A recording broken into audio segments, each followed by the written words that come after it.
¿Ahí están viendo la presentación? Sí, se ve. Buenísimo. Buenísimo. Bueno, ustedes me van diciendo cualquier cosa que no entiendan, lo que fuere, me van diciendo y vamos un poquito más despacio, ¿sí? Todo lo que ya dio Lucas lo voy a pasar obviamente un poco por arriba, pero cualquier pregunta que tengan me van diciendo. Entonces, nosotros lo que vamos a ver, ya vimos un poco de las generalidades, entonces nos toca ahora ver la primera porción, que tendría que ver todo con el proceso de la deglución, ¿sí? Vamos a ver motilidad digestiva, desde el proceso de deglución superior hasta, digamos, la última parte, que es la defecación, ¿sí? Con todas las variantes que tiene a lo largo del tubo digestivo. Y obviamente vamos a ver los conceptos principales que tienen que ver con la relación esofágica, porque era el tema de hoy, ¿sí? Entonces, ya vimos de alguna manera que el tubo digestivo, ¿sí? Que es parte del sistema digestivo, que es más complejo, está formado por la boca, la faringe, ¿sí? El esófago, luego el estómago, el intestino delgado, que está constituido por el duodeno, el yeyuno y el ilion, en ese sentido, y luego el intestino grueso o colon, ¿sí? Que tiene varios segmentos, el colon ascendente, transverso, descendente, ¿sí? Luego viene el sigmoides, y por último el recto y el ano, ¿sí? A esto, obviamente, hay que agregarle todas las glándulas importantísimas, anexas, como las glándulas salivales mayores y menores. Hay que agregarle el páncreas, con su función exócrina en este momento, que vamos a ver, y hay que agregarle, por supuesto, el hígado y la vesícula biliar, ¿sí? Como órganos. Fíjense que ya acá nos está diciendo que luego de la boca, en el proceso deglutorio y en el primer paso de la motilidad, está la faringe, que es un tubo muscular de 13 centímetros de longitud, y luego el esófago, que también es un tubo muscular de 25 centímetros de longitud, los cuales obviamente la mayor parte transcurren en el tórax, una pequeña porción en la región cervical y una muy pequeña porción del esófago, chiquitita, que está prácticamente en la primera partecita del abdomen, ¿sí? Luego, a partir de ahí, obviamente, todos los órganos son abdominopelvianos, ¿sí? Entonces, vamos a empezar.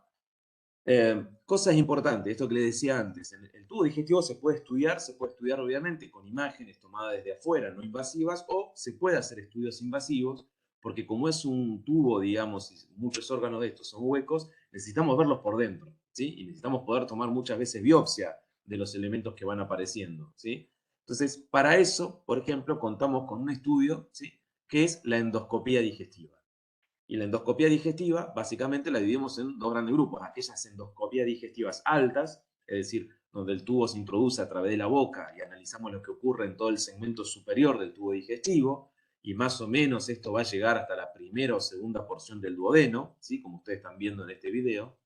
Y si no, está en la endoscopía digestiva baja, que intenta a través de la introducción del endoscopio, a través del orificio anal, llegar por lo menos hasta la unión iliocecal, o sea, entre la unión entre el ilion y el ciego, que es la primera porción del colon, ¿sí? O intestino grueso.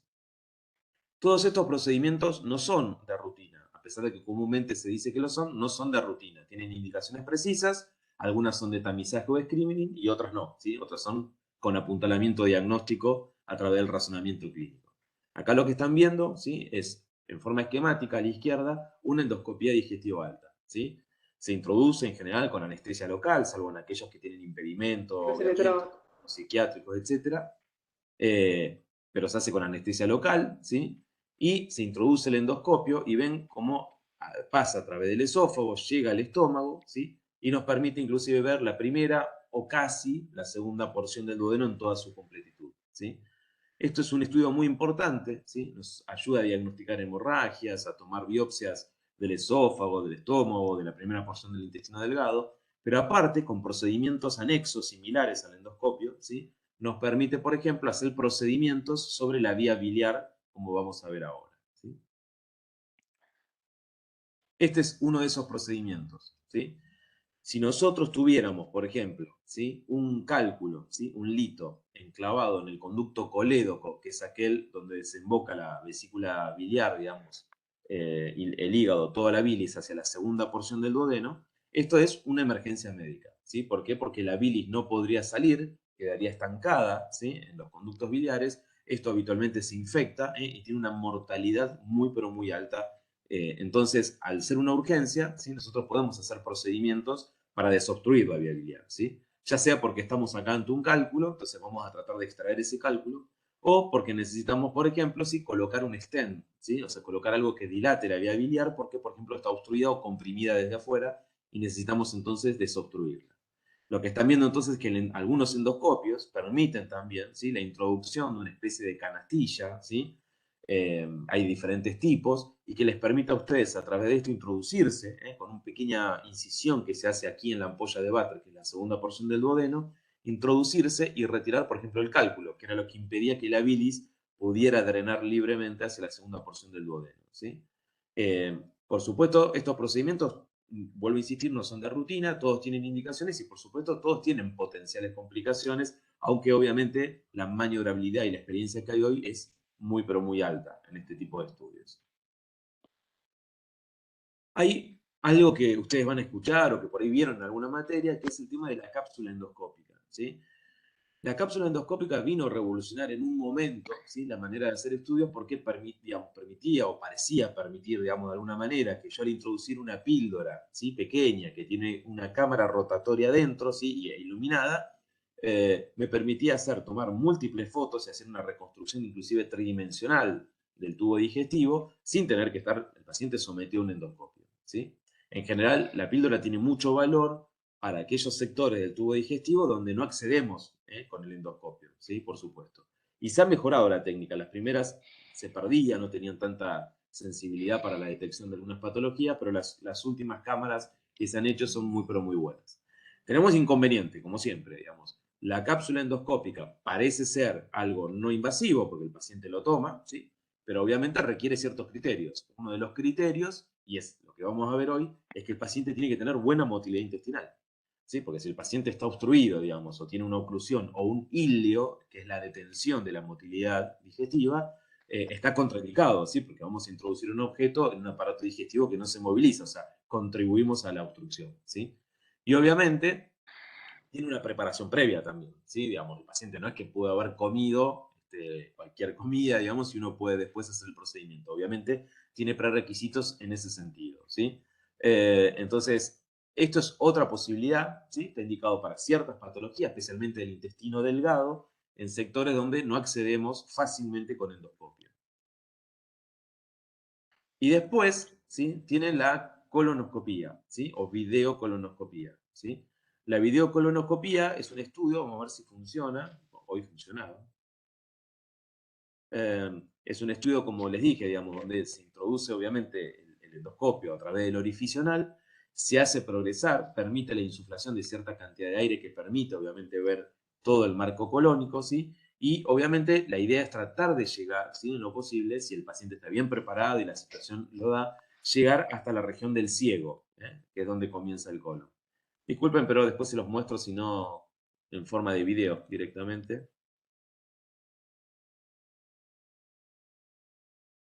O sea, profe, perdón, Escucho, ¿eh? ¿colonoscopía y endoscopía digestiva baja serían lo mismo o solo se llama colonoscopía? Sí, sí, ahora lo explico. Ahí lo explico. Está bien la pregunta. Lo explico rápidamente, no. Está muy bien la pregunta. Endoscopías digestivas bajas, lo único que está diciendo es que el endoscopio se va a introducir a través del orificio anal y va a analizar la última porción del tubo digestivo, ¿sí? Ahora, endoscopías digestivas bajas hay varias. Está la videocolonoscopía, ¿sí?, que es introducir, digamos, obviamente, el endoscopio, digamos, con cámara, que nos permitan filmar, digamos, la película de todo lo que se está observando, y que es para mirar todo el colon, pero también hay rectos sigmoideos óseos, ¿sí? O sea, aparatos que nos permiten ver el recto y el sigmoide, es decir, la última porción, ¿sí?, del colon, ¿sí?, y el recto, ¿sí? Entonces hay diferentes tipos, ¿sí? Pero en general, cuando uno quiere hacer un estudio completo, por ejemplo, un paciente que ha tenido una hemorragia digestiva baja y no se encuentra fácilmente el origen, o que tiene una sospecha de que puede tener pólipos o divertículos no complicados, que tiene, por ejemplo, la posibilidad de tener una enfermedad neoplásica, bueno, obviamente el screening se hace en todo el colon. Entonces ahí hay que hacer una videocolonoscopía, que es uno de los tipos de endoscopía digestiva baja, ¿sí? ¿Se entendió, Mazo, lo que dije o lo compliqué? Sí, sí, digamos, la colonoscopía sería como un tipo de endoscopía digestiva baja. Exacto, Oye, exactamente. genial, gracias. Exacto. Después les muestro el video in vivo, si quieren, digamos, no se dan problema. Les decía que, digamos, todos los estudios endoscópicos tienen indicaciones precisas y contraindicaciones. O sea, no son estudios de rutina. Lo digo esto porque uno escucha habitualmente, bueno, hagas una endoscopia digestiva alta, que es de rutina, la endoscopia digestiva baja. Es verdad que se progresó muchísimo, los procedimientos son seguros, pero digamos, nadie le pide a alguien una endoscopia de rutina, ¿está bien? ¿Por qué? Porque tiene sus complicaciones, ¿eh? Desde que uno está obstruyendo, introduciéndose en el aparato digestivo, lo puede dañar, el paciente puede estar mal preparado y no contribuir al estudio, probablemente haya que repetirlo, no son obviamente tampoco económicos y fáciles de conseguir en cualquier hospital, en cualquier centro asistencial, ¿sí? Entonces, digamos, vuelvo a insistir con esto, hay que tener en claro cuáles son las indicaciones y cuáles son las contraindicaciones para hacerlo, ¿está bien? Que pueden tener estos estudios. Y a lo largo de la cursada vamos a aprender algunas de ellas, ¿sí? Esto lo vieron con Lucas, digamos, saben que nuestra primera porción del tubo digestivo, ¿sí? Es la cavidad oral, ¿sí? La cavidad oral, donde tiene muchísimas estructuras para estudiar, la dentición superior e inferior, el paladar, ¿sí? La lengua, por supuesto, las glándulas salivales que acompañan menores y mayores, ¿está bien? Etcétera, etcétera, etcétera, ¿está bien? Que nos van a colaborar en la deglución, ¿sí? Yo no voy a ahondar en esto, me voy a meter más en el proceso deglutorio, así que esta parte que ustedes ya la vieron, la voy a pasar, ¿sí?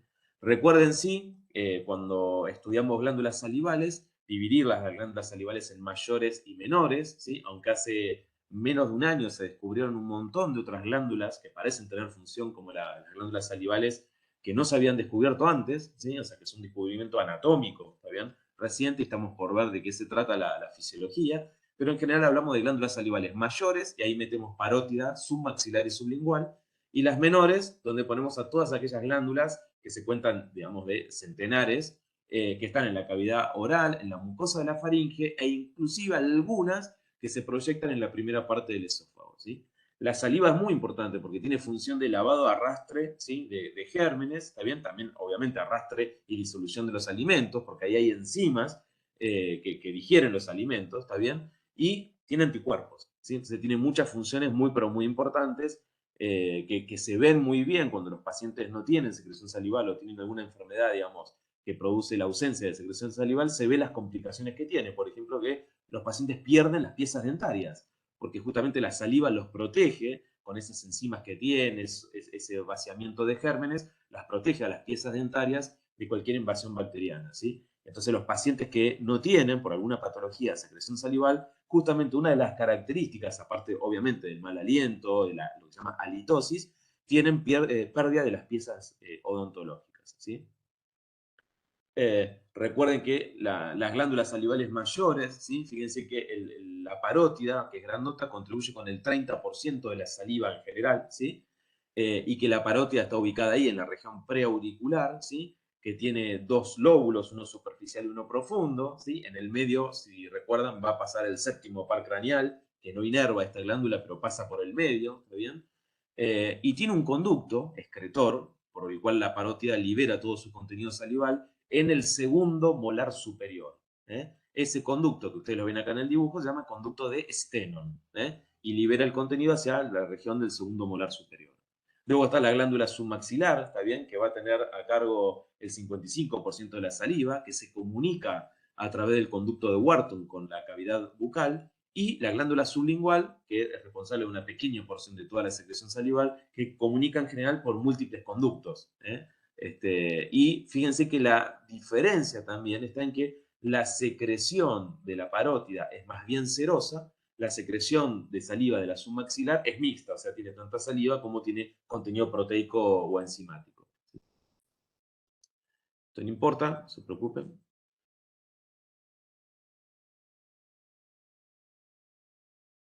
No importa, quédense tranquilos.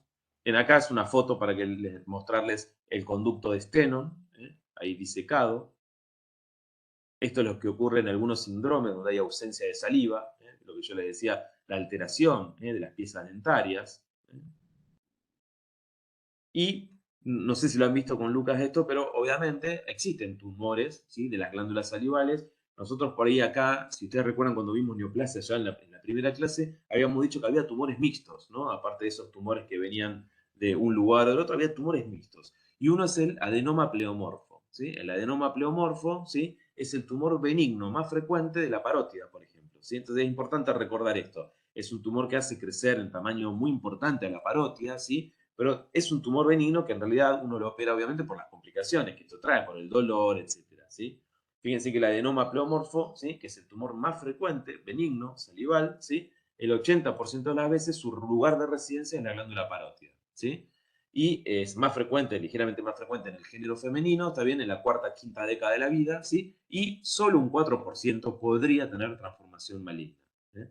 Obviamente el diagnóstico diferencial siempre, cuando hay un agrandamiento de la parótida, es la parotiditis o fiebre urliana, ¿no? Es decir, la inflamación de la glándula parótida por alguna causa viral, bacteriana, medicamentosa, ¿sí?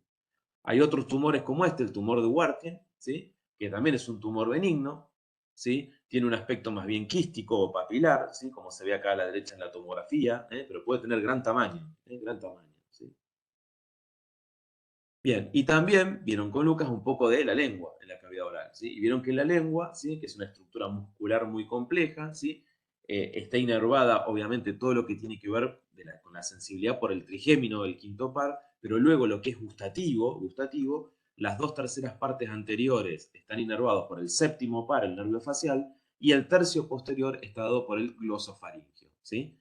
Esto es la sensibilidad, o sea, el trigémino, el facial, el glosofaringio. Pero además le agregamos que la lengua tiene un par craneal que moviliza, que mueve la lengua, y ese es el hipogloso, el 12º par craneal. O sea, fíjense que esta estructura, ¿no? Que parece una estructura, digamos, banal, digamos, que está en la cavidad oral, es aparte muy importante para la fonación, ¿no?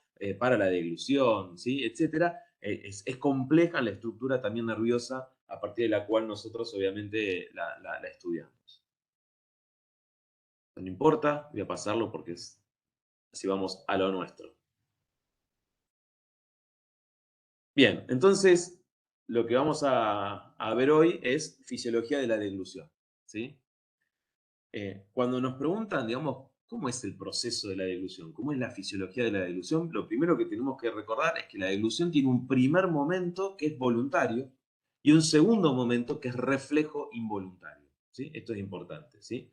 Eh, Obviamente, después uno a esos momentos, el voluntario y el involuntario, los puede dividir en fases, ¿está bien? Acá nosotros decimos que tiene una fase voluntaria y una involuntaria, y algunos libros dicen, bueno, lo divide anatómicamente a la deglución. Hay una fase bucal, una fase faríngea y una fase esofágica, ¿sí? Esas serían las partes anatómicas, ¿sí?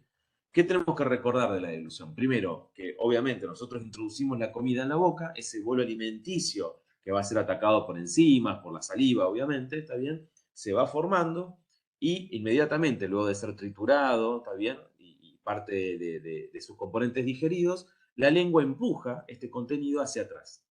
Y el bolo alimenticio va a querer pasar a la faringe. Lo primero que ocurre, ¿sí? Obviamente, es que cuando nosotros empujamos el alimento hacia atrás, se activan unos corpúsculos que están en la pared posterior de la faringe, que se llaman corpúsculos de Pomerenke, ¿sí? Pomerenke. Esos corpúsculos, no importa el nombre propio, esos corpúsculos sensitivos que tiene la pared posterior de la faringe, desencadenan todo un proceso que va a acoplar la deglución con la motilidad hasta la primera parte del estómago, ¿sí?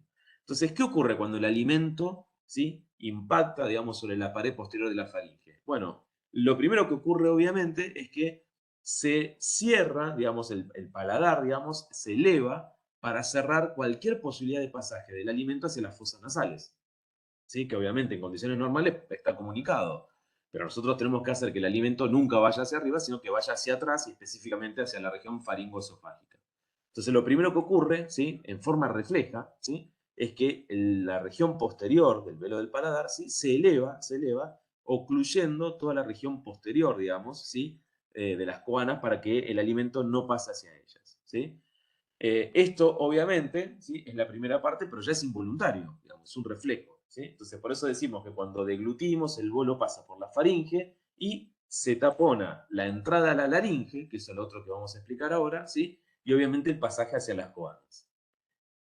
Una cosa muy importante es que como consecuencia de este reflejo, no solo no permitimos que el alimento vaya hacia arriba, sino que también inmediatamente, ¿sí? La epiglotis, ¿sí? Desciende y tapona todo el espacio glótico. Eso impide, ¿sí? Impide que el alimento, al irse para atrás y hacia abajo, caiga obviamente en la laringe para después caer en los pulmones, sino que el alimento no tenga otra opción que continuar bien posterior metiéndose hacia el esófago, ¿sí? Y esto es muy importante porque en ese momento se produce lo que se llama la apnea deglutoria. Es decir, nosotros cuando deglutimos, la epiglotis al bajar y cerrar el espacio glótico, obviamente hay una apnea fisiológica deglutoria. ¿Sí? ¿Hay que leer, mija? Traje la mochila, la tiene no pesada. Perdón, ¿se va entendiendo hasta acá? ¿Todos Profe, ¿se entienden lo que entiende? estoy diciendo? Sí, profe. Sí, Sí, sí, se profe. entiende. Buenísimo. Vamos entonces. Bien, entonces, si recuerdan, ¿no? La epiglotis obviamente, ¿sí? Es una porción cartilaginosa de todo lo que es la estructura laringea, ¿sí? Y una de las cosas que sucede es esto que ustedes ven acá, ¿sí? Cuando deglutimos va hacia abajo, ¿sí? Ahora lo van a ver en el video, y tapona completamente esa estructura. ¿Ven el trabajo que hace? Estamos deglutiendo, el alimento va a pasar de la faringe al esófago, ¿sí? Pero la epiglotis cierra, cierra cualquier posibilidad de que ese alimento vaya hacia adelante, y que pase obviamente hacia la laringe y después hacia la tráquea, ¿sí? Y esto obviamente es Profe, involuntario reflejo. Escucho. tengo una consulta porque nosotros siempre que es la acción de la epilote, digamos, la venimos viendo hace ya desde el año pasado, creo, no sé. Sí. Pero cuando fui a leer a leer el Guyton, este tema, decía como que la acción primordial para, digamos, taponar la entrada por la laringe era más que nada de las cuerdas vocales y que la epilotis contribuía, pero que no era como la acción primordial. Sí, ¿Puede ser así o no? sí. Lo primero que te voy a contestar es, si lo dice Guyton, seguramente debes saber mucho Guyton, debe ser así.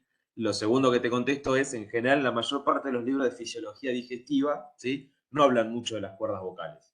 ¿Está bien? No hablan mucho.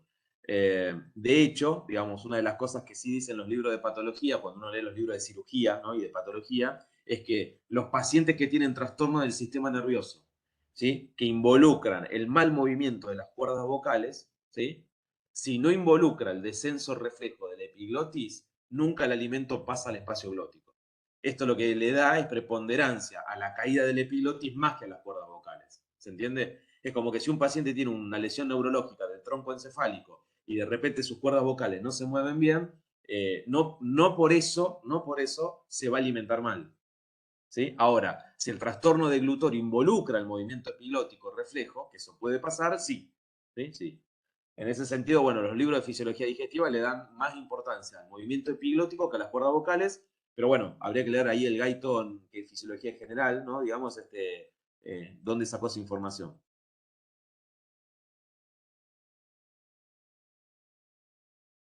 Bien, les muestro desde otra perspectiva. Fíjense lo que ocurre. Tenemos el bolo alimenticio, pega en la pared de la faringe, el paladar se subió, la epiglotis desciende y ya se mete hacia el esófago. Miren de nuevo cómo se eleva el paladar, fíjense cómo tapona la posibilidad de que pase hacia las coanas el alimento y cómo el epiglotis desciende. ¿Sí? Está bien, todo esto es obviamente es involuntario, ¿está bien? Aunque tengamos ahí músculo también esquelético y estriado en el medio, digamos, esto es involuntario completamente. Uno no mueve la epiglotis, digamos, y el velo del paladar, la porción posterior, es un fenómeno más bien reflejo, ¿sí? Entonces, esta es la primera parte de la deglución. Acá lo tienen de nuevo.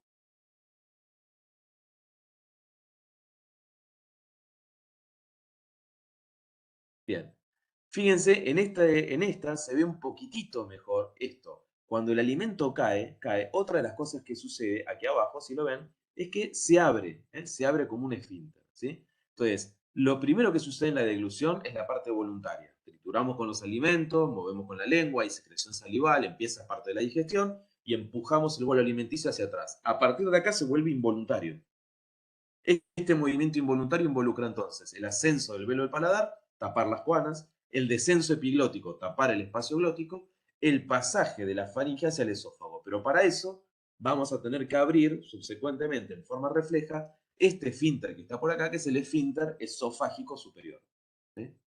Ahí está el movimiento epiglótico de nuevo, fíjense, y cómo el alimento va hacia atrás, ¿no? Hacia el esófago. Esto que están viendo acá, ¿sí? Es un estudio de deglución, ¿sí? Es un estudio un poco, digamos, antiguo, pero se sigue haciendo. Es un estudio rápido de hacer, fácil. Se le da al paciente un trago, generalmente es una sustancia que se llama bario, ¿sí? Y se lo filma, o sea, se le hace radioscopía. Lo primero que tiene es un estudio con radiación, ¿sí? Porque es permanente en ese momento. Pero fíjense que lo que estamos viendo es un paciente, le pedimos que degluta, nosotros estamos viendo cómo el pasaje es perfecto, A veces cuando hay obstrucciones puede haber desfiladeros, o a veces cuando hay trastornos neurológicos u otros trastornos, puede verse que una parte se vaya para el tubo digestivo así y otra parte se vaya hacia otras regiones. Acá lo tienen en perfil, miren la dilución.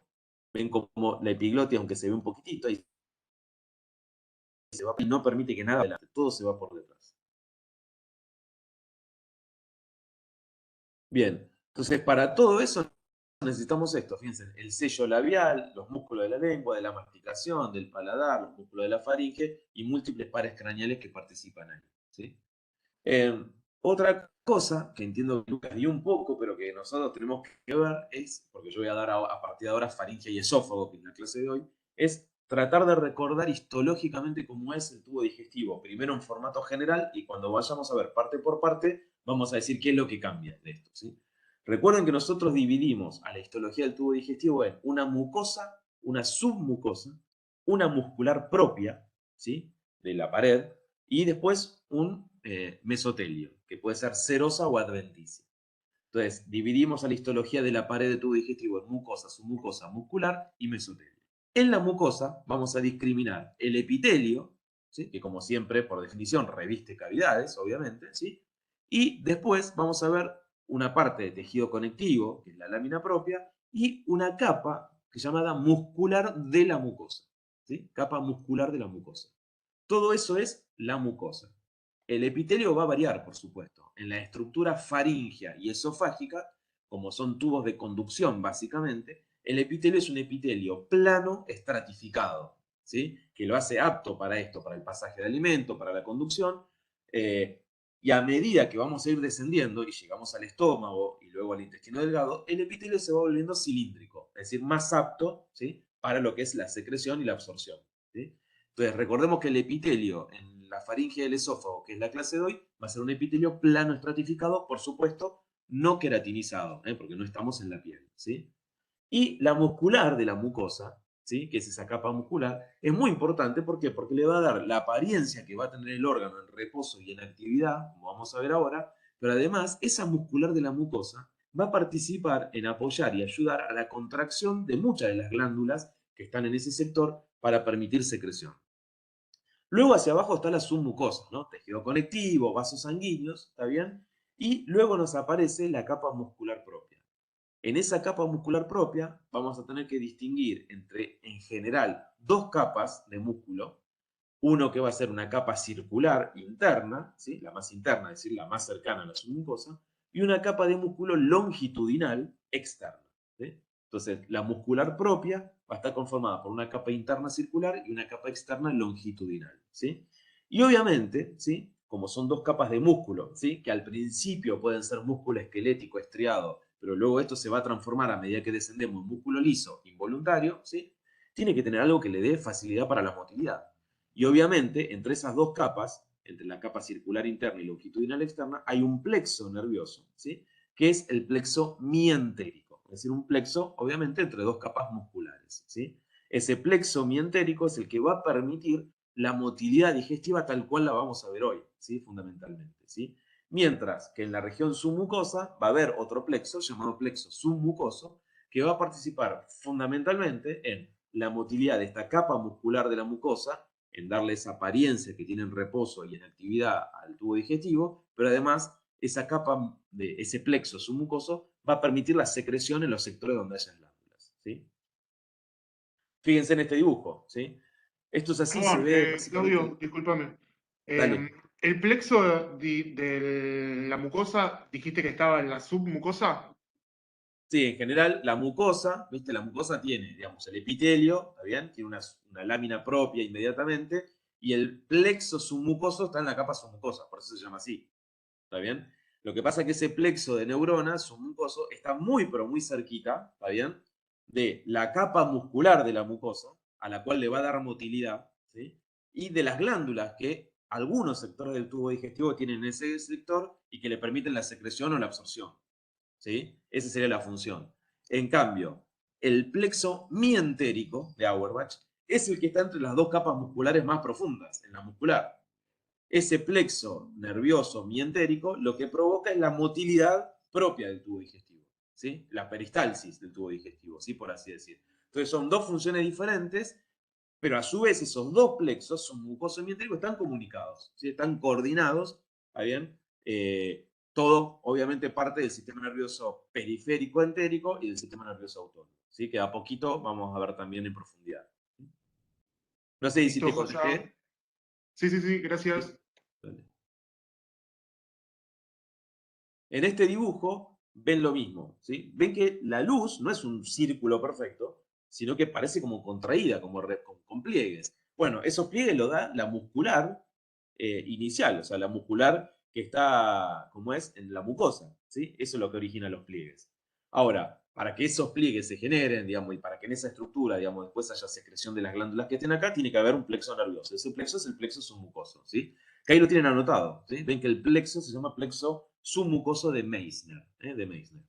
Si me voy más en la profundidad de la pared, que ya estaría en la muscular propia, ¿sí? Ahí voy a encontrar una capa de músculo liso circular, otra capa de músculo liso longitudinal, y en el medio un plexo nervioso llamado plexo mientérico de Auerbach, que se va a encargar de coordinar los movimientos de segmentación o peristáltico que yo tenga a lo largo del tubo digestivo. Y por último, lo más externo, conteniendo todas las estructuras, una serosa o un mesotelio que podrá ser a veces adventicia, a veces serosa, ¿sí? Eso depende en qué estructura orgánica estemos. Fíjense que la mucosa, escucho. En la clase del sábado, Lucas había dicho que el conectivo laxo era o sea, dijo que la submucosa era tejido conectivo laxo. Y ahí dice que la serosa es tejido conectivo laxo. O sea, dijo que la serosa era mesotelio. Y había dicho que la submucosa era el conectivo laxo y que ahí estaba el plexo submucoso.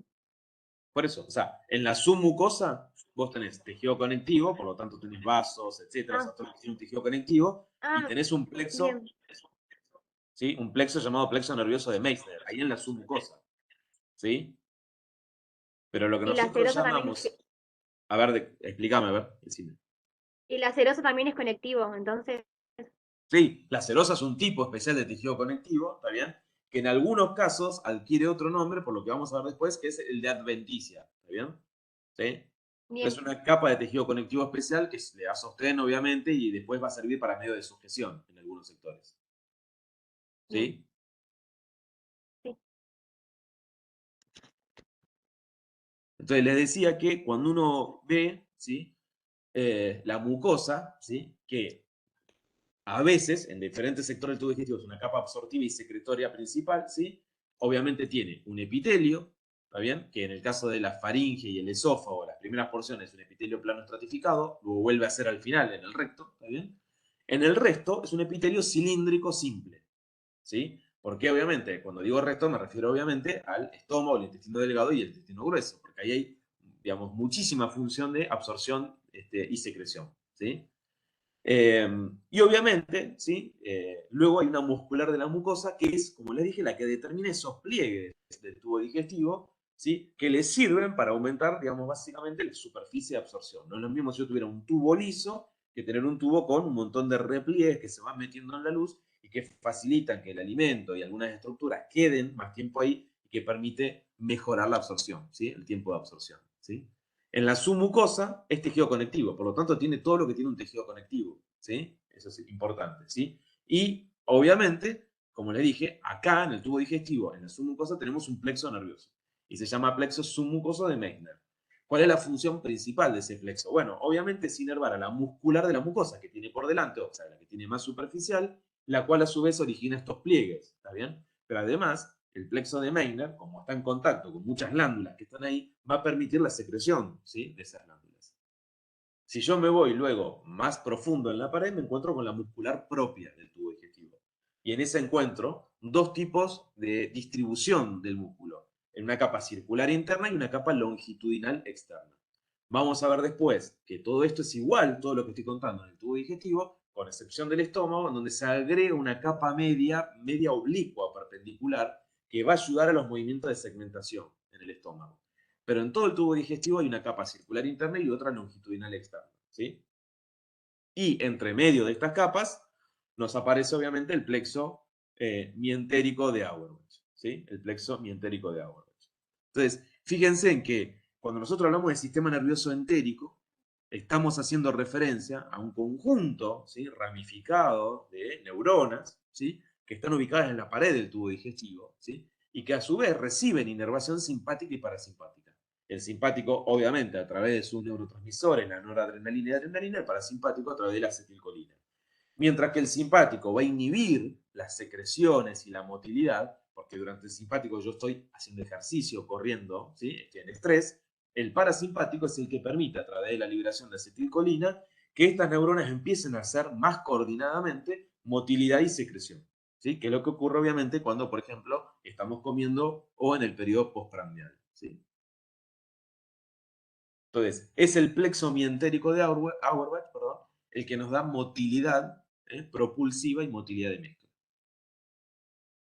Y el plexo submucoso, secreción, circulación, ¿sí?, y contracción de esa capa muscular que se encuentra en la capa mucosa para darle esos pliegues, ¿sí? Esto ya lo dije. Bien, y por último, esto que estamos ahí medio indecisos. Al final, ¿sí?, rodeando toda esta estructura, hay una serosa, ¿sí?, que sería la que completa la pared del tubo digestivo. Es un tejido conectivo, ¿está bien? ¿Sí? Muy importante, ¿sí? Y obviamente, ¿sí?, por ese tejido conectivo también va a haber vasos y nervios que transcurren, ¿está bien?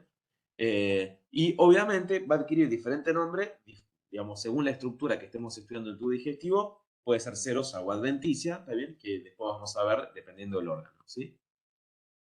Este es el resumen.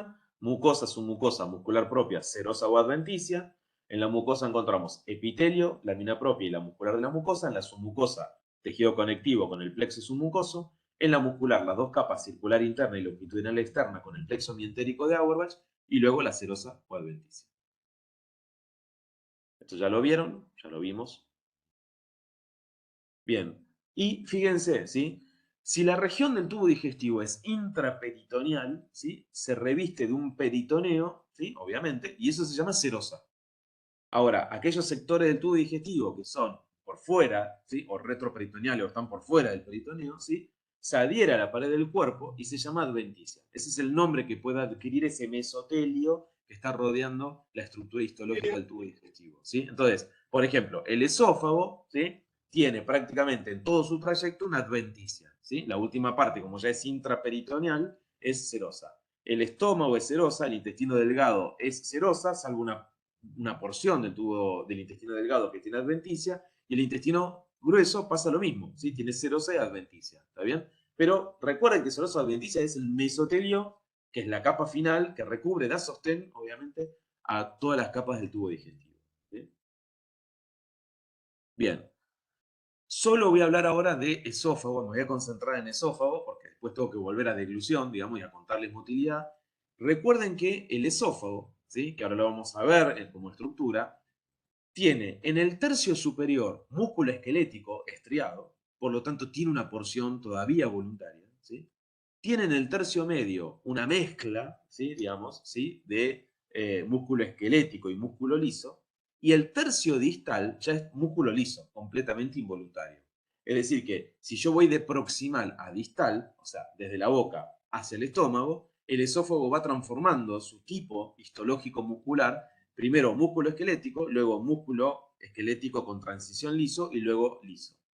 A partir de ahí, todo el músculo del tubo digestivo es músculo liso, ¿sí? Músculo liso. Salvo, obviamente, cuando veamos, obviamente, la última parte del recto, que sirve para el esfínter anal externo, obviamente, que es estriado voluntario, ¿sí?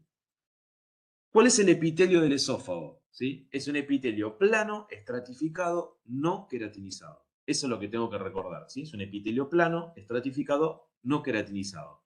Que luego, al pasar al estómago, se va a transformar en un epitelio cilíndrico simple, ¿sí? Eso es lo que tengo que recordar hoy de esta parte de tubo digestivo, y vamos a ver en cada parte lo mismo. Entonces, entendiendo esto, ¿sí?, y viendo un poquito ahora más sobre esófago, empecemos con esto, ¿no? Digo, de motilidad digestiva. La motilidad digestiva nosotros podemos clasificarla en motilidad propulsiva y motilidad de mezcla. Es decir, un tipo de motilidad, ¿sí?, que va a ser peristáltica, va a ser un movimiento donde el alimento, ¿sí?, o lo que fuere, va a conducirse desde proximal hasta distal, ¿sí? Y otro movimiento que está relacionado con movimientos más segmentarios, ¿sí?, que le permite, ¿sí?, mezclar el contenido que tiene ese órgano dentro. Por lo general, ¿sí?, es el estómago, ¿sí?, el que tiene específicamente movimiento de mezcla y peristaltismo, mientras que los demás predomina el movimiento peristáltico. ¿Sí? Perdón. Y si ustedes ven en el dibujo, ¿sí? El que está transcurriendo arriba a la derecha, para que el bolo alimenticio se mueva, digamos, se desplace, hay una coordinación entre lo que ocurre arriba, que contrae, por lo tanto permite que el bolo descienda y no vuelva a subir, ¿sí? Y lo de abajo que se tiene que relajar.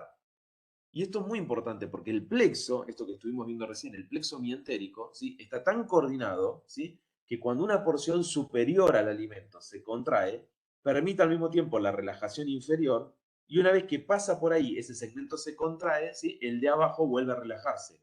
Esto permite ese movimiento propulsivo peristáltico, que hace que todo el alimento continúe en trayecto de proximal a distal y que no haya regurgitación del alimento o reflujo del alimento hacia otras estructuras que son superiores a donde se encuentra el alimento. ¿Sí? Como le dije, ¿sí? La faringe es también un tubo, ¿está bien? Que, digamos, básicamente tiene funciones respiratorias y deglutorias, ¿está bien? Es lo que conecta básicamente la nariz y la boca, luego con el esófago por debajo, mide unos 13 centímetros, ¿sí? Va desde la base del cráneo hasta la sexta vértebra cervical, ¿sí? Obviamente delante de la columna vertebral, ¿sí? Y recuerden, obviamente, ¿sí? Que tiene un montón de estructuras, la faringe sensitiva, que nos van a permitir desencadenar esa parte deglutoria que nosotros vimos recién, que es conducir el velo del paladar y tapar las juanas, y por lo tanto evitar el reflujo de la comida hacia la nariz, y provocar el descenso epiglótico, cerrando el espacio glótico, con la apnea fisiológica alimentaria, evitando que el alimento pase, ¿sí? A la laringe. ¿Sí? Acá están viendo que la faringe, ¿sí? La podemos dividir en una porción superior llamada rino o nasofaringe, otra porción media llamada oro o bucofaringe y una porción inferior llamada laringofaringe. ¿Sí? Esas son las tres porciones en las cuales se divide la faringe. Nasofaringe, orofaringe, laringofaringe. Ahí se ve mejor en el dibujo de la derecha, ¿sí? La estructura. Y el órgano que sigue es el esófago. ¿Sí? El esófago es un órgano, es un tubo muscular también, que tiene 25 centímetros de longitud, ¿sí? Que tiene un epitelio plano estratificado, que tiene por arriba, o sea, proximalmente la faringe y distalmente el estómago, está detrás de la tráquea, ¿sí? Y va a transcurrir detrás también, obviamente, de la laringe, por delante de la columna vertebral. Su capa muscular es, como dije antes, tercio superior músculo estriado, tercio medio ya empieza a mezclarse, músculo estriado y liso, y el tercio inferior claramente músculo liso, ¿sí? Y va a pasar al abdomen a través del hiato esofágico que le permite el diafragma, ¿sí?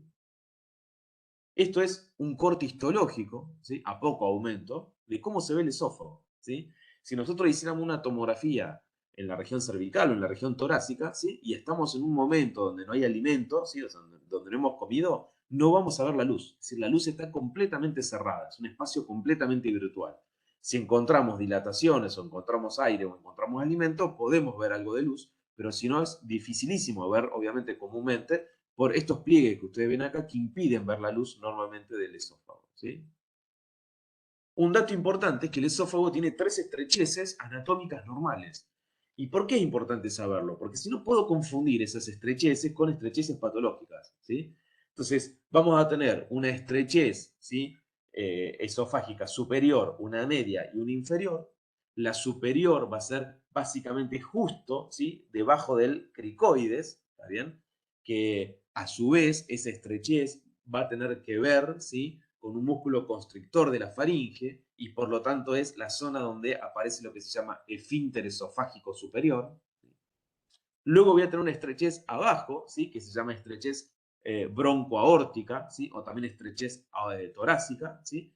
Que está dada por la aorta y el bronquio fuente izquierdo, ¿sí? Que se pone en contacto muy estrecho con el esófago, ¿sí? Entonces lo estrechan, pero anatómicamente, ¿sí? En una cuestión medio anatómica fisiológica. Y por último, hay una estrechez bien distal que tiene que ver por el sector donde el esófago está pasando por el hiato diafragmático, ¿sí?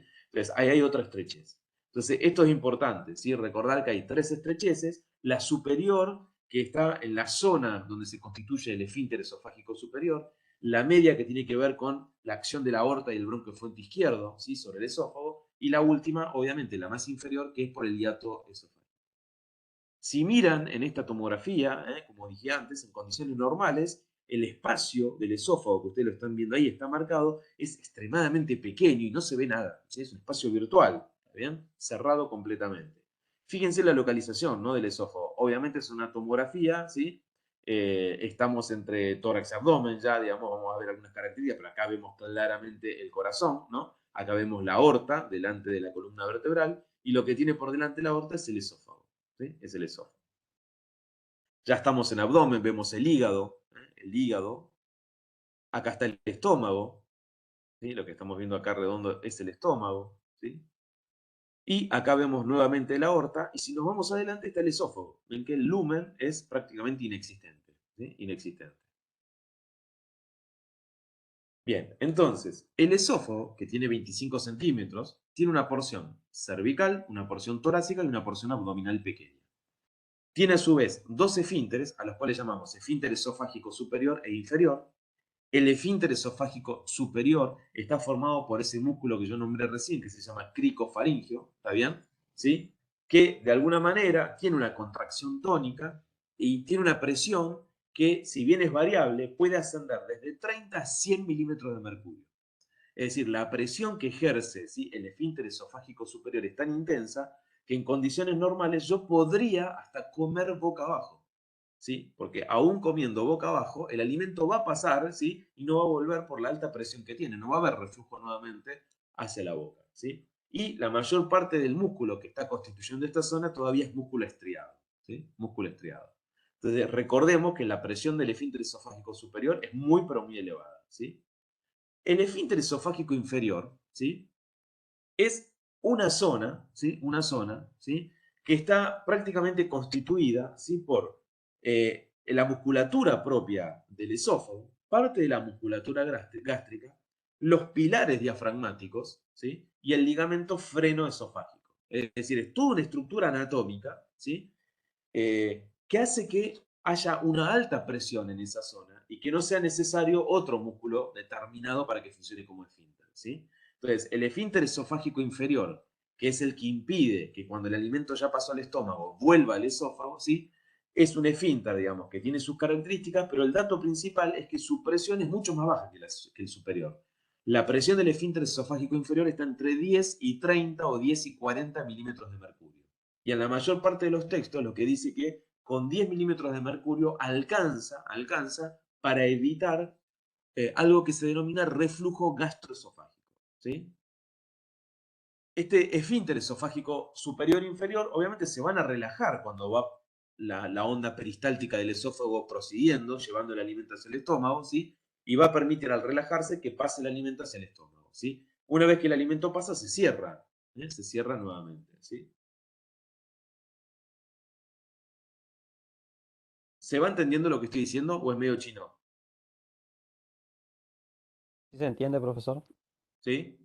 Entonces, hasta acá, dos esfínteres, superior e inferior. El superior puede llegar a 100 milímetros de mercurio, el inferior 10 a 30 milímetros de mercurio.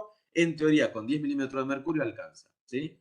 Claro, los dos son músculos, o sea, las dos hay estructuras musculares, y donde hay músculo hay canales de calcio. Entonces, todas aquellas cosas que hagan que se relajen o que, digamos, el calcio no pueda entrar para permitir la contracción, esos esfínteres van a estar relajados. Y al estar relajados, obviamente van a permitir un reflujo, ¿sí? Entonces, toda la medicación que es bloqueante cálcica o toda la medicación que en forma indirecta actúa sobre esos canales de calcio, ¿sí?, inhibiendo la entrada de calcio a ese músculo, va a provocar enfermedad por reflujo, ¿sí?, permanente. Y después hay un montón de otras estructuras que relajan esos esfínteres. Por ejemplo, la progesterona, ¿sí? Por eso durante el embarazo una mujer tiene mucho reflujo gastroesofágico, ¿sí?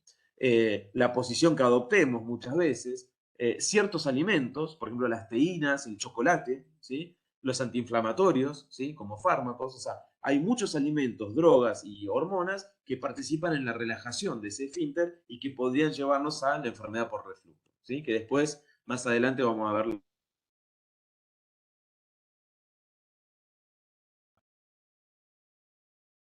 Profe, Escucho. ¿decir músculo cricofaringio y haz cricofaringio del músculo constrictor inferior es lo mismo? Sí, no, porque el músculo cricofaringio está arriba. Ah, bien, porque no me había quedado claro si era el ascricofaringio del músculo constrictor inferior el que forma parte del... Ah, está bien, ahí te entendí. Sí, sí, sí. Eso que decís es así, digamos. O sea, hay Es lo mismo. el músculo cricofaringio está formado por varios haces. Y en realidad hay dos de ellos, digamos, que son los principales que actuarían anatómicamente. ¿Sí? Eso sí es verdad. Pero ojo que el cricofaringio, digo, no confundir, es del esfínter superior. Cuando vamos al esfínter inferior es una estructura que va mucho más allá del músculo que tenga el esófago propiamente dicho, sino que para que el esfínter esofágico inferior funcione correctamente, también necesito que funcionen bien los músculos superiores gástricos y los pilares diafragmáticos. A eso me refería.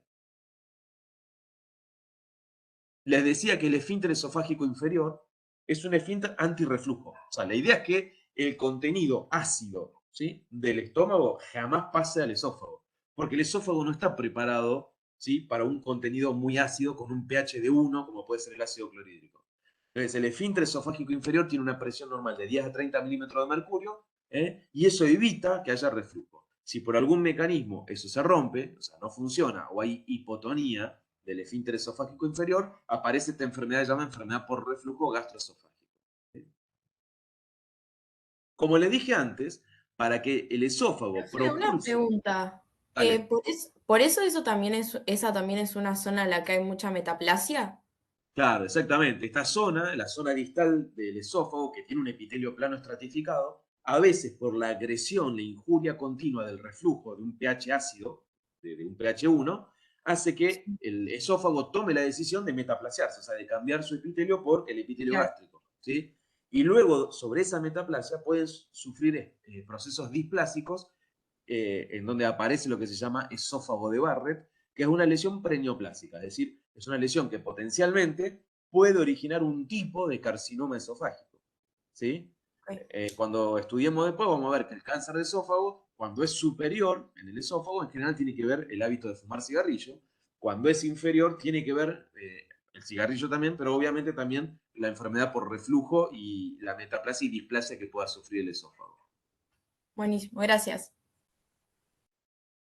Les decía que el esófago tiene una función propulsora, ¿no?, peristáltica. Entonces tenemos que coordinar, ¿sí?, que siempre se contraiga el músculo que está por arriba del bolo alimenticio para que lo empuje hacia abajo, pero al mismo tiempo que el músculo que está por debajo del bolo se relaje. Inmediatamente cuando el bolo pasa, la parte de arriba se cierra, la parte de abajo vuelve a relajarse. ¿Sí? Bien. En el esófago, nosotros encontramos una clasificación de las ondas peristálticas y decimos que el esófago tiene dos ondas peristálticas fisiológicas y una patológica. Las ondas peristálticas se clasifican en primarias, aquellas que son desencadenadas por el proceso de la deglución, es decir, a lo que habíamos visto antes, que cuando el alimento golpea en la pared posterior de la faringe, sube el velo del paladar y se cierra el epiglotis, el espacio glótico, le agregamos que se abre el esfínter esofágico superior y que empieza el peristaltismo primario del esófago. ¿Sí?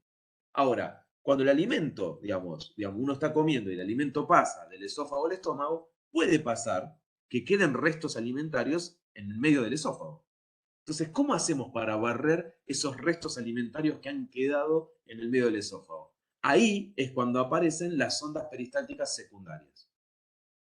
Estas ondas peristálticas secundarias se llaman secundarias porque ya no son desencadenadas por la deglución, porque si no serían primarias, sino que son desencadenadas por la presión que ejerce la comida dentro del esófago y por cierto contenido químico de los alimentos que están, porque en el esófago, en la pared, hay receptores químicos. ¿Sí?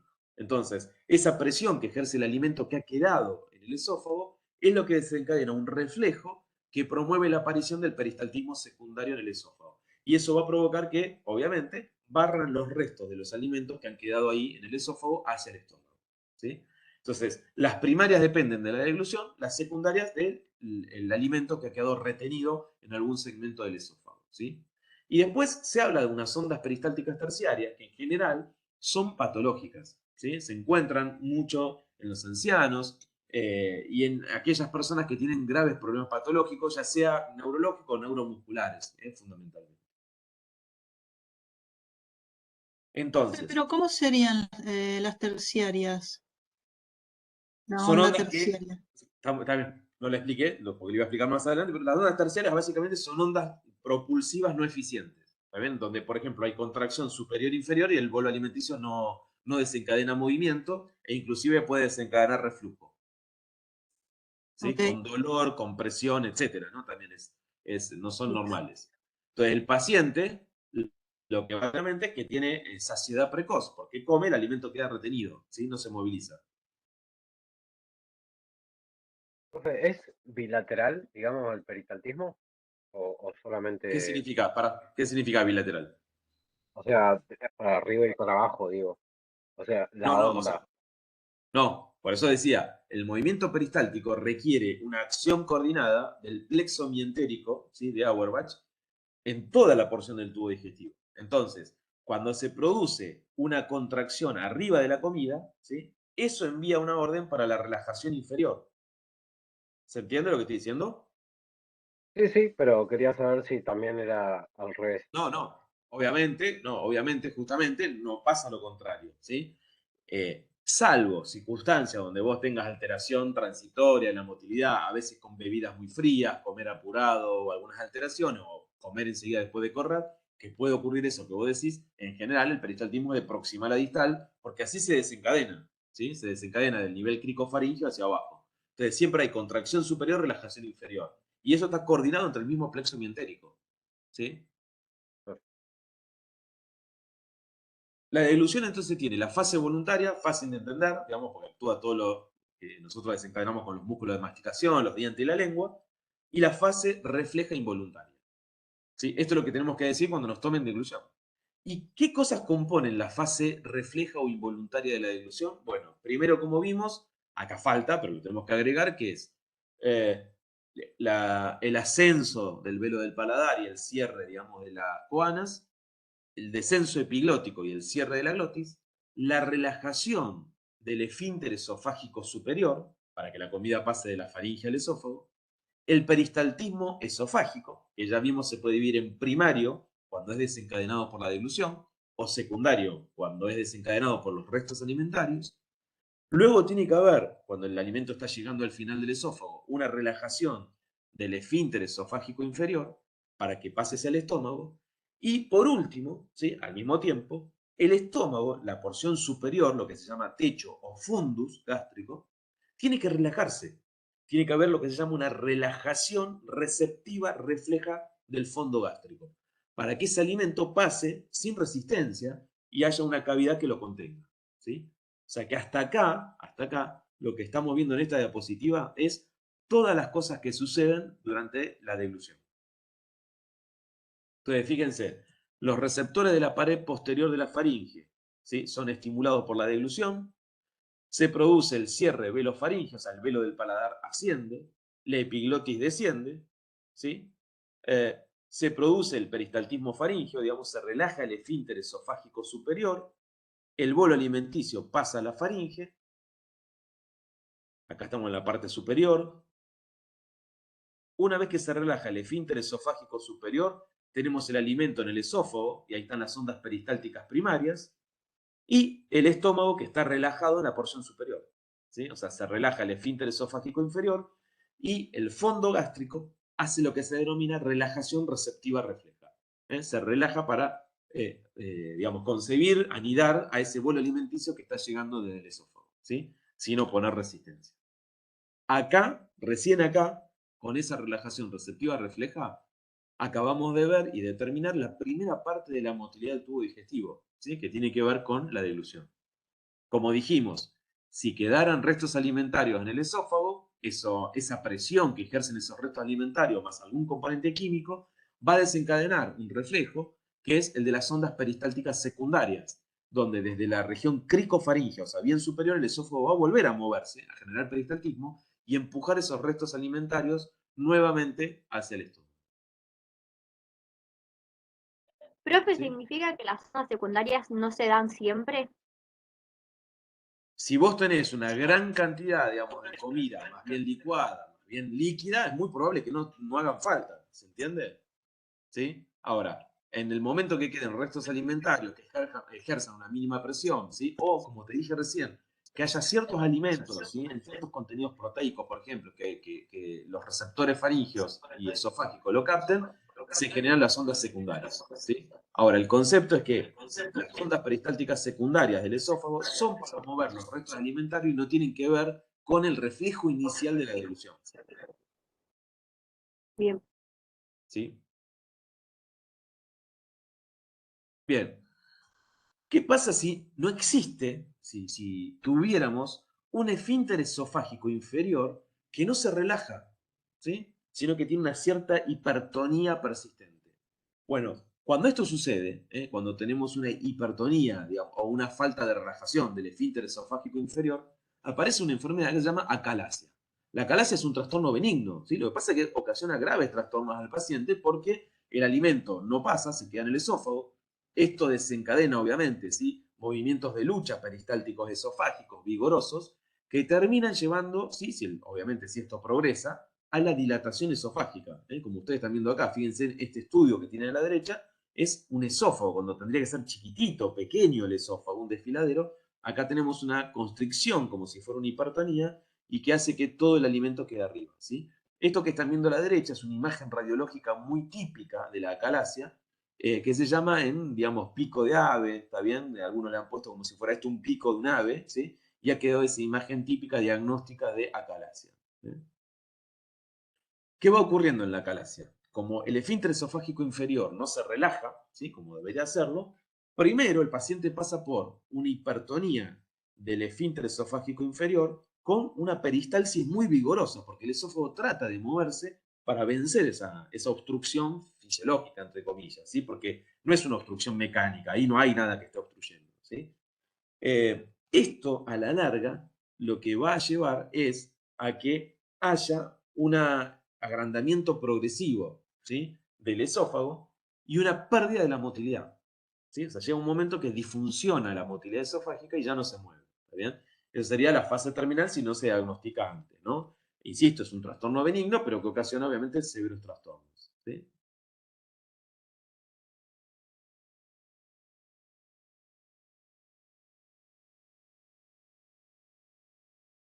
Bien, ¿cómo vamos hasta acá? Bien, profe. Bueno, en general, los exámenes nosotros preguntamos motilidad digestiva, ¿sí? Cuando uno pregunta motilidad digestiva, cada uno es libre, puede elegir de dónde empezar. Proponemos elegir esto, empezar por acá por la deglución. Entonces es fácil, porque uno tiene que decir, bueno, la deglución es el primer proceso, ¿está bien? Lo empiezo a pensar proximalmente. Y digo, la deglución tiene una fase voluntaria que tiene que ver con la boca, los dientes, las encías, las mejillas, las glándulas, etcétera, etcétera. Pero después una fase involuntaria. ¿Cuándo empieza la fase involuntaria? Cuando el alimento choca con la pared posterior de la faringe. En ese momento, en forma refleja, ¿sí? Se desencadena, ¿sí? La subida del velo del paladar, el cierre glótico, la apertura del esfínter esofágico superior, los movimientos primarios del esófago, la apertura del esfínter esofágico inferior, la relajación receptiva del fondo gástrico, y ahí terminamos, ¿sí? Ahí terminamos, ¿sí? Todo esto es lo que tiene que cumplirse para hablar de que el paciente tiene, la persona, perdón, una buena deglución, ¿sí? ¿Quedó claro hasta acá o no? ¿Sí? Pregunta inmediata que uno hace es, todo bien, pero ¿qué pasa si falla la deglución y quedan restos alimentarios en el medio del esófago? Bueno, se originan las ondas peristálticas secundarias, ¿sí? Es decir, por efecto mecánico del alimento, el esófago vuelve a moverse, a movilizarse, ¿está bien? Y eso genera que los alimentos que han quedado son barridos distalmente, permitiendo obviamente su llegada al estómago, ¿sí? ¿Quedó claro? Sí, profe. Bien, ahí una compañera había preguntado, ¿no? Esto, digo, fíjense, acá estamos justo, ¿sí? Justo en la unión esófago-gástrica. Dijimos que el esófago tiene un epitelio, perdón, el esófago en la primera figura está a la derecha, ¿sí? Tiene un epitelio plano estratificado, ¿sí? Plano estratificado. Y en un momento, este plano estratificado se transforma, ¿sí? En un epitelio cilíndrico simple secretor, ¿sí? Que es el del estómago, ¿sí? Cuando obviamente, ¿sí? Hay en esta zona que se llama zona de lucha de epitelio, digamos, hay una injuria porque el pH ácido de la secreción de ácido clorhídrico del estómago pasa al esófago, se produce esa metaplasia del epitelio esofágico distal, ¿sí? Que podría conducir, obviamente, ¿sí? A la aparición del esófago de Barrett, displasia y eventualmente al cáncer esofágico, ¿sí? Esto ya estamos viendo estómago, ¿sí? Es un epitelio cilíndrico. Después en la clase de estómago lo vamos a ver. Esto es una tomografía de abdomen. Estamos viendo muy bien el hígado ahí, ¿sí? Perdón, recuerden obviamente que lo que ustedes ven a la izquierda es la derecha del paciente, por eso el hígado obviamente está a la derecha, ¿sí? Acá vemos al estómago, ¿sí? Al estómago, ¿sí? Bueno, acá se ve también el vaso, ¿sí? La aorta, grandota, delante de la columna, ¿sí? Ahí se ven los pilares diafragmáticos todavía, se ven por ahí. Y cuando el alimento pasó, dijimos, al estómago, pasó por algo que llamamos relajación receptiva refleja, ¿sí? Fíjense que el estómago suele dividirse en una primera porción que es el cardias, que coincide, digamos, con el esfínter esofágico inferior, luego el fundus o techo, que es eso que se relaja, ¿sí? Luego está el cuerpo, el antro, ¿sí? Y después va a venir, obviamente, la región pilórica, digamos, con el esfínter pilórico, que es el esfínter que divide el estómago de la primera porción del duodeno, ¿sí? Después lo vamos a ver bien en el estómago, ¿sí? Ahora, hasta acá contamos que el alimento llegó al estómago. ¿Está bien? Listo, ya está, llegó al estómago. ¿Y ahora qué ocurre? ¿Sí? Entonces, la mayor parte de la actividad motora del estómago es peristáltica, ¿sí? Y está iniciada y regulada por un marcapasos, ¿sí? Es decir que, así como el corazón tiene su nódulo sinusal, en el estómago también tenemos un marcapaso, ¿sí? Y este marcapaso, ¿sí? Va a estar ubicado en la parte media de la curvatura mayor. No lo dije, perdón.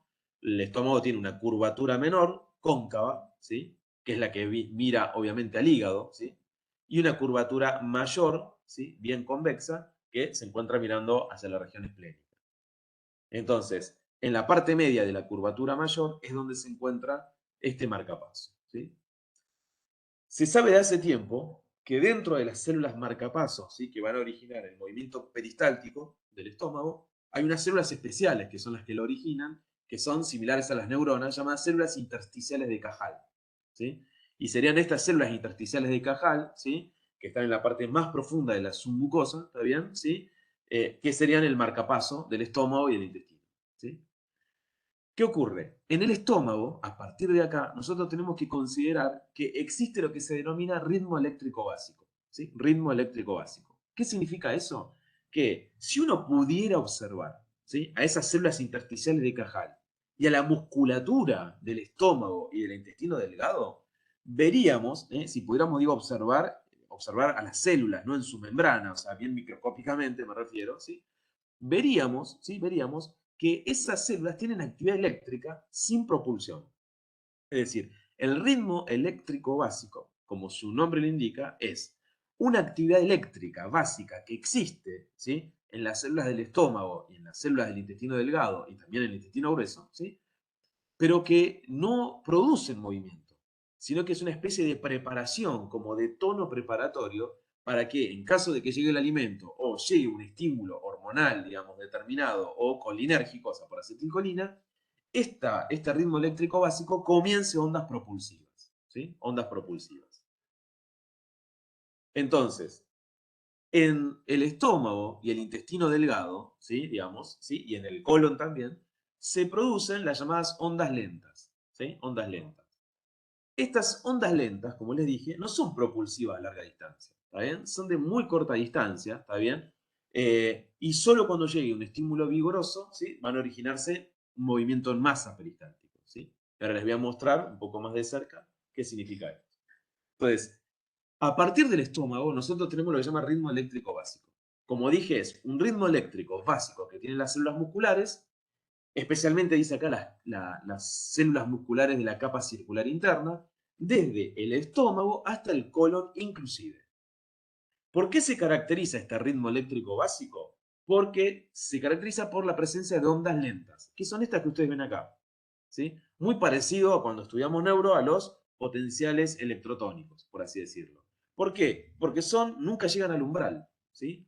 Por lo tanto, al no llegar al umbral, ¿sí? Y no producir esa espiga, que podríamos llamar potencial de acción, no generan, ¿sí? Contracción peristáltica, ¿sí? Y se considera que en general el potencial de membrana en reposo que tienen las células musculares lisas del tubo digestivo está más o menos en menos 50, menos 60 milivoltios y que esto se debe un poquito al ingreso de sodio, ¿sí?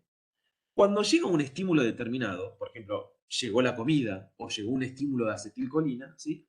Estas ondas, ¿sí? Lentas, que no llegaban al umbral, alcanzan el valor umbral y producen estas espigas o potenciales de acción por entrada de calcio, ¿sí? ¿Sí? Y en menor medida de sodio. Y esas espigas, esos potenciales de acción, donde entra calcio y en menor medida sodio, es lo que provoca la contracción muscular efectiva y la contracción peristáltica, ¿sí? Entonces, fíjense lo siguiente. Tengo ondas lentas, pero llega un estímulo. Comida, hormonas, acetilcolina, ¿sí? Del parasimpático, distensión del músculo por la llegada del alimento, y esas ondas lentas alcanzan el umbral y desencadenan estas espigas o potenciales de acción, ¿sí? Y estas espigas potenciales de acción son las que generan, como entró calcio, ¿sí? La despolarización. Ahora, en situaciones de ejercicio, estrés, huida, donde predomina el simpático y por lo tanto la noradrenalina o adrenalina, ¿sí? Estas ondas lentas se hiperpolarizan. Por lo tanto, hay una pérdida de la motilidad y de la secreción, ¿sí? Entonces, ¿qué cosas hacen que yo llegue al valor umbral para que las ondas lentas se transformen en espigas? Como dije, la estimulación química de los alimentos, la estimulación colinérgica parasimpática, un estiramiento de la pared y hormonas proquinéticas, ¿sí? Puede ser la gastrina, puede ser la colecistoquinina, que después vamos a ver, inclusive, ¿sí? Puede pasar con algunos fármacos que tienen actividad proquinética, que lo que hacen justamente esos fármacos es permitir que esas ondas lentas desencadenen y se transformen en potenciales de acción, ¿sí? ¿Me van siguiendo hasta acá o no? Sí, profe. Bueno, cosa importante. Si bien el estómago, el intestino delgado y el intestino grueso tienen ritmo eléctrico básico, que lo defino como un ritmo eléctrico, pero sin propulsión, ¿sí? Y puede llegar a la propulsión cuando esa onda lenta se transforma en un potencial de acción, ¿sí? Por la llegada de alimento o estímulo hormonal o colinérgico, ¿sí? Ese ritmo eléctrico básico no es igual en el estómago, el intestino delgado o el colon. Por ejemplo, en el estómago, ¿sí? El ritmo eléctrico básico es de 3 ondas lentas por minuto, ¿sí? O sea, es muy lento, ¿está bien? O sea, es como tener una actividad eléctrica de 3 ondas, pero en un minuto 3 ondas nada más, ¿sí? Si yo bajo al duodeno, el ritmo eléctrico básico es de 12 ondas lentas por minuto. O sea, se acelera, es más rápido en el intestino delgado, ¿sí? 12 ondas lentas por minuto. Y si yo me voy al colon, al intestino grueso, ¿sí? Es de 3 ondas lentas por hora. Fíjense lo lento que es. Y lo cual está bien, ¿no? Digo, si imagínense el colon teniendo una cantidad de ondas lentas exagerada, estaríamos continuamente yendo al baño, ¿está bien? Porque cualquier estímulo podría generar que esas ondas lentas, digamos, generen potencial de acción y movimiento colónico, ¿sí? Entonces, vuelvo a insistir, las ondas lentas son de 3 ondas lentas por minuto en el estómago, 12 ondas lentas en el duodeno aproximadamente y 3 ondas por hora en el colon, ¿sí? ¿Quedó claro esto o no? Sí, profe. Sí, profe. Bien. Ahora, ¿sí? ¿Qué ocurre, ¿sí? Si terminamos de comer, la comida llegó al estómago, en el estómago se producen estas espigas, el estómago avanza el alimento hacia el intestino delgado hacia el colon, pero después de comer quedan restos alimentarios en el estómago o en el intestino delgado. Que esto puede pasar, obviamente. Cuando esto sucede, ¿sí? Y ya no tenemos, digamos, no es que hay un proceso de llegada de nuevo alimento, sino que ya hemos terminado de comer, estamos en el periodo postprandial, por así decirlo, pero quedaron restos alimentarios. ¿Cómo barremos esos restos alimentarios en el estómago o los que han quedado en el intestino delgado? Por otro tipo de motilidad que se llama complejo motor migrante, ¿sí? Complejo motor migrante. ¿Cómo defino al complejo motor migrante? Bueno, es un tipo de motilidad, ¿sí? Interdigestiva, es decir, entre las comidas, ¿sí? Entre las comidas, cuya función tiene que ver con barrer los restos alimentarios del estómago y del intestino delgado, inhibir, ¿sí? Inhibir, ¿sí? El crecimiento o el sobrecrecimiento bacteriano, ¿sí? Y además permitir de alguna manera, ¿sí? La contracción de la vesícula biliar, que es muy importante porque si yo tengo restos alimentarios todavía en el estómago o en el intestino delgado, no solo necesito que esos restos alimentarios se muevan y avancen, sino que puedan ser digeridos. Entonces, el complejo motor migrante es un patrón de motilidad interdigestiva, es decir, después de o entre las comidas, ¿sí? Que permite barrer los restos alimentarios, ¿sí? Inhibir el sobrecrecimiento bacteriano, justamente, porque si no, si estuviera quieto el estómago o el intestino delgado, habría sobrecrecimiento bacteriano, y estimular la contracción de la vesícula biliar para que, obviamente, la bilis pueda ayudar a digerir esos restos alimentarios, ¿sí? Ahora, fíjense que este patrón de motilidad interdigestiva que llamamos complejo motor migrante comienza en la parte distal del estómago, o sea, el estómago lo tiene, hasta el ilion, ¿sí? Pero no existe complejo motor migrante en el colon, ¿sí? En el colon. Y volvemos a insistir, no tenemos complejo motor migrante en el colon porque obviamente de quedar restos alimentarios en alguna región desencadenaría movimiento y estaríamos continuamente yendo al baño para defecar, ¿sí? Entonces las funciones del complejo motor migrante son estimular el vaciamiento del tubo digestivo, o obviamente del estómago e intestino delgado, disminuir el sobrecrecimiento bacteriano, ¿sí? Y estimular la contracción de la vesícula biliar para también digerir y terminar de digerir esos restos que han quedado, ¿sí?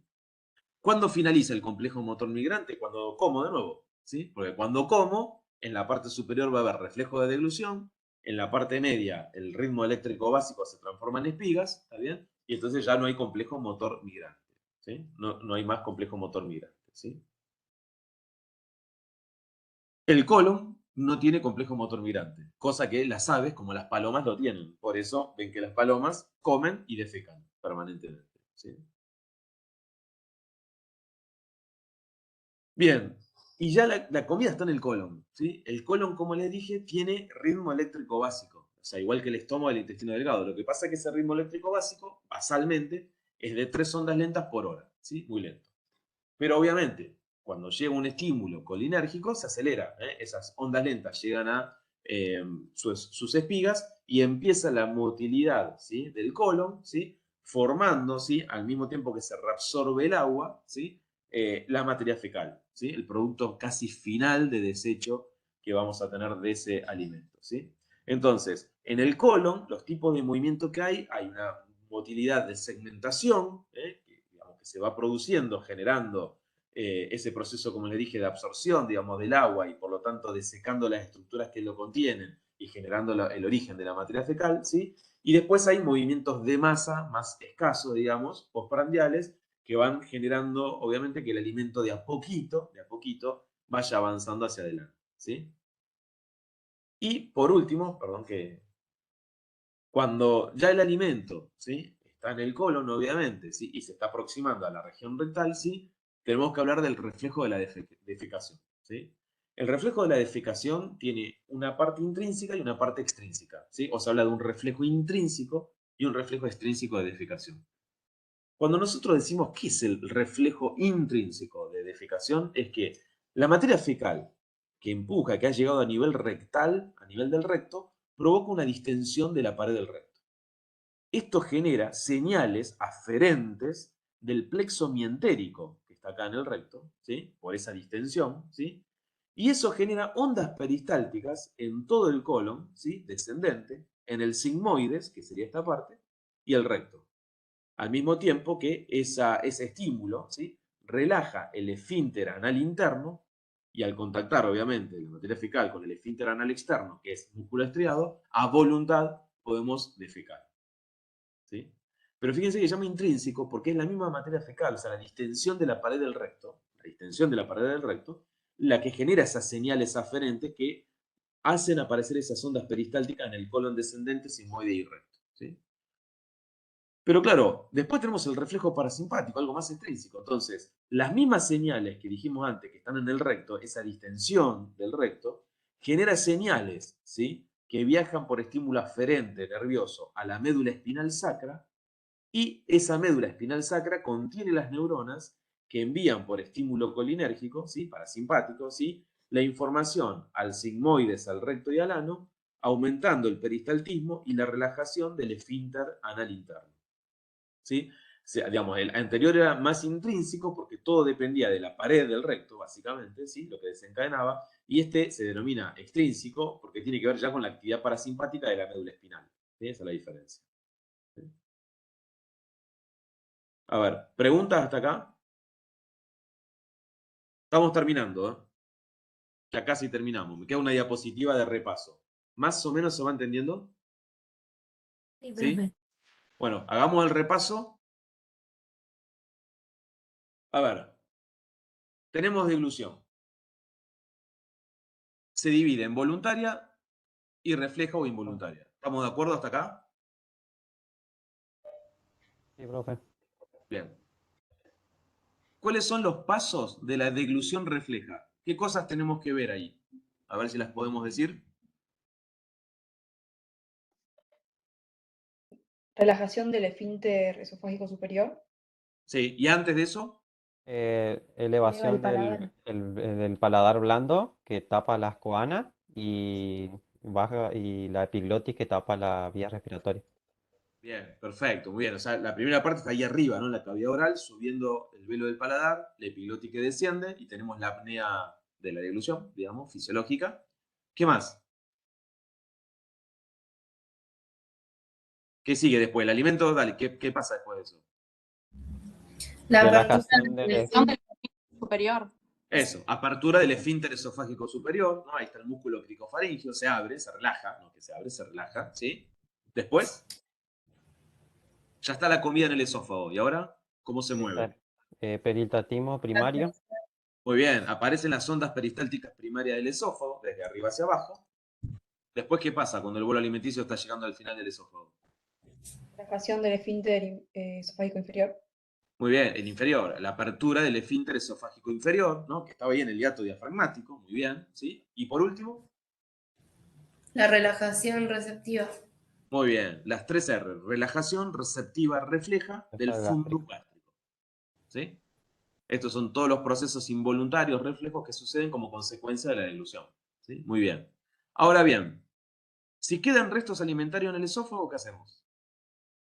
Peritalismo secundario. Muy bien, ¿sí? A las ondas primarias, si quedan restos alimentarios, ¿sí? Van a aparecer las ondas peristálticas secundarias. Muy bien, perfecto. Bien. ¿Y en el estómago qué pasa mientras tanto? Ahora, ya está la comida en el estómago. ¿Qué hay en el estómago mientras tanto? El complejo motor migrante. No, antes, no, El porque eso ritmo después de la eléctrico comida. Acá básico. estamos comiendo. ¿Cómo se llama? Las ondas cortas. Ondas lentas. Lenta, perdón. Está bien. Ritmo Y eléctrico las ondas básico. lentas, ¿qué nombre tiene eso? Ritmo eléctrico básico. Muy bien, exactamente, ¿sí? Mientras tanto, mientras todo esto está sucediendo, ¿sí? En el estómago, el intestino delgado y el intestino grueso, están estas ondas lentas, o sea, está el ritmo eléctrico básico, cada uno a su ritmo, ¿sí? Bien, entonces estamos en el ritmo eléctrico básico, ¿sí? Ondas lentas. Llega el bolo alimenticio, estímulos de la acetilcolina, estímulos hormonales, ¿qué le pasa a esas ondas lentas? Llegan a la potencial umbral y se puede desencadenar la potencial de acción. Excelente, como vemos en el dibujito, llegó a esos estímulos y ahora llegamos al umbral y se desencadenan las espigas, que son como potenciales de acción, donde en estos potenciales de acción lo que entra es calcio. Entonces cuando entra calcio, el músculo se contrae, ¿sí? Y aparece la peristalsis intestinal. O sea, hay movimiento peristáltico y el alimento se va moviendo hacia adelante, ¿eh? Se va moviendo hacia adelante, llega el alimento al intestino, llega el alimento al colon, ¿sí? ¿Y qué ocurre si quedan restos alimentarios en el estómago o el intestino delgado, pero yo ya terminé de comer? ¿Qué aparece ahora? Complejo motor migrante. Ahora sí, exactamente, ¿sí? Aparece desde el estómago hasta el ilion, o sea, la última parte del intestino delgado, el complejo motor migrante. Recuerden que el complejo motor migrante es un patrón de motilidad interdigestivo. O sea, no es porque estoy comiendo en ese momento, sino porque ya terminé de comer y quedaron restos alimentarios. En cambio, el ritmo eléctrico básico que transforma ondas lentas a espigas es por la comida, ¿sí? Son dos cosas diferentes, ¿está bien? Bien, entonces aparece el complejo motor migrante, pero claro, el colon no tiene complejo motor migrante, ¿está bien? Entonces en el colon, ¿sí? Vamos a hablar de proceso de absorción de agua, formación de la materia fecal y del reflejo de la defecación. ¿Sí?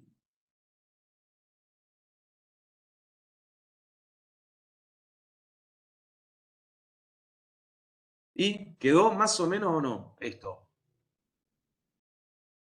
Sí, profe. ¿Se entendió, ¿Sí? profe? Sí, profe. ¿Dudas, preguntas que tengan hasta acá?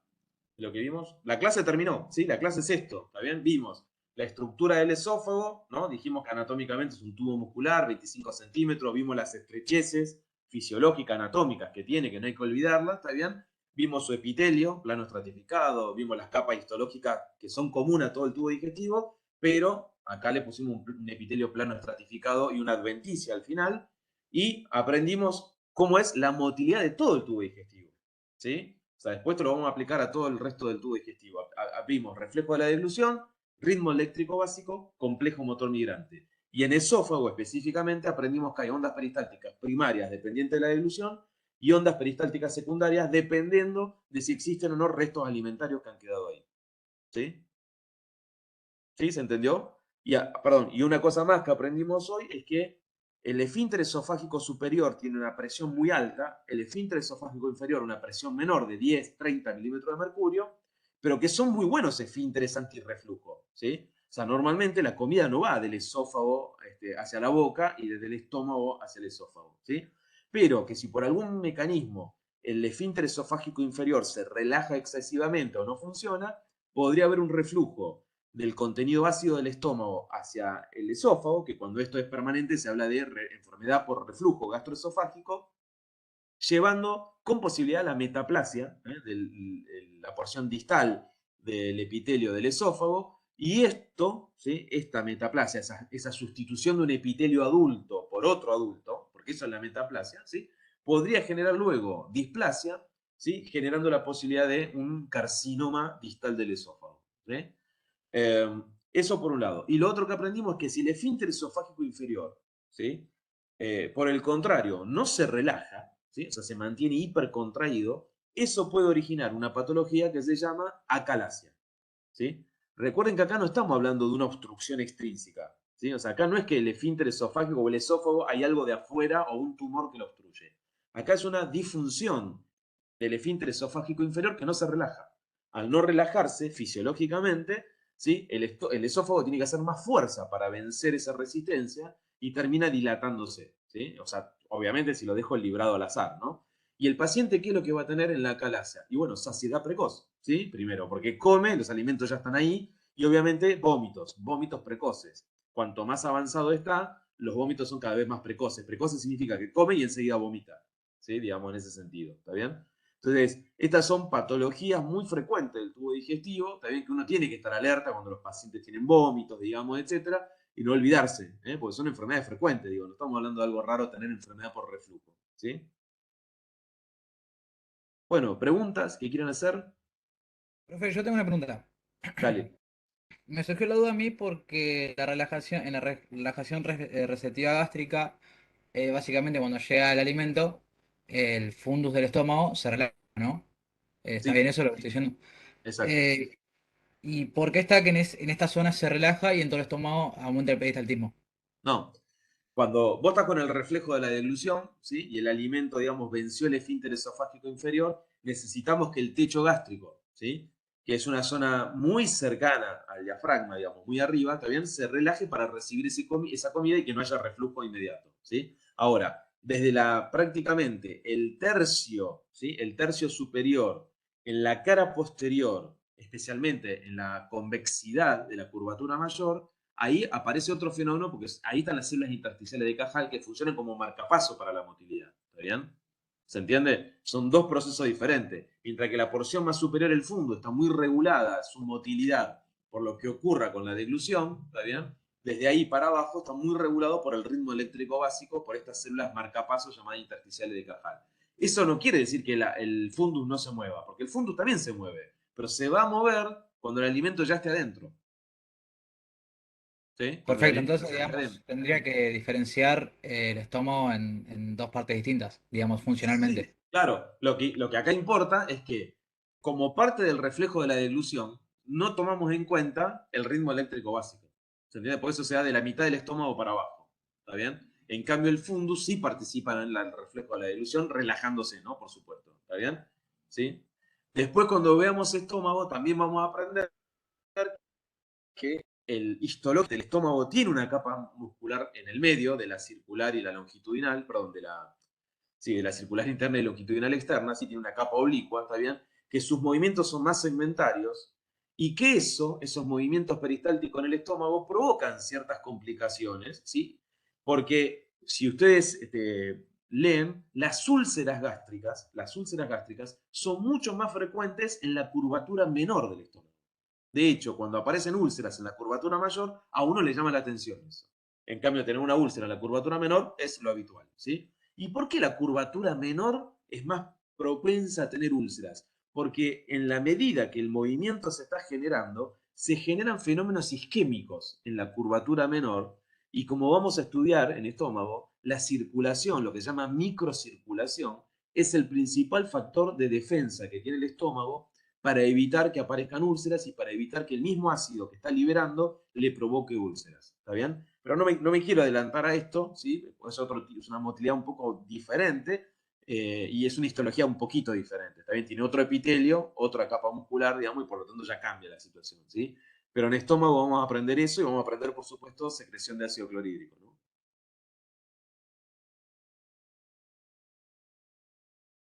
¿Sí? ¿Mazo? ¿Quedó?